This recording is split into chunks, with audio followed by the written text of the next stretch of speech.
CIST la belle histoire de ce Tour de France 2022.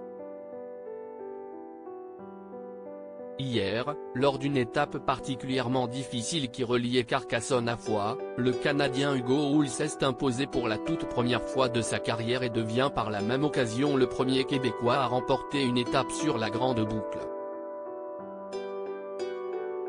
Un véritable exploit pour le coureur de 31 ans, déjà champion du Canada du contre-la-montre en 2015 et 2021 et qui est apparu particulièrement ému lors de son arrivée en Ariège.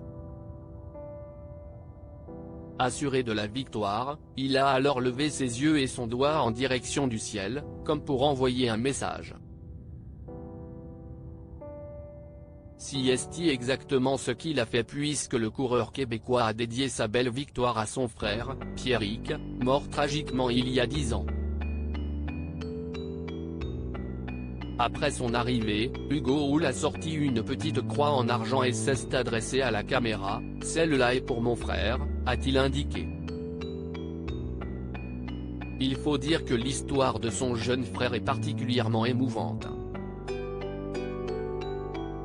À seulement 19 ans, Pierrick, qui rêvait également d'une carrière de cycliste, a été mortellement percuté par un chauffard alors qu'il faisait un jogging dans les rues de son village. C'était mon rêve depuis qu'il nous a quittés. Ça a toujours été une motivation. Forcément heureux de son exploit sur le Tour de France, Hugo Houle a bien évidemment parlé de son frère au micro de France Télévisions après la course. C'était mon rêve depuis qu'il, note de la rédaction, son frère, nous a quittés.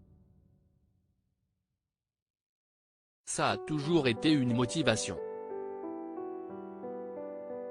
C'était un rêve un peu fou, je n'avais jamais gagné une course avant aujourd'hui. Mais voilà, aujourd'hui je gagne, a-t-il expliqué à l'arrivée. La mort de Pierrick a forcément été une épreuve terrible pour Hugo Houle, très proche de son jeune frère, mais qui a réussi à faire son deuil avec le temps. CIST tout un cheminement à faire, CIST long mais aujourd'hui, je suis bien avec ça. Mon frère me manquera toujours. Quelqu'un d'aussi proche, d'aussi cher, il n'y en a pas beaucoup dans la vie. CIST sûr que ça fait mal, expliquait-il il y a un an de cela dans une interview accordée à l'équipe.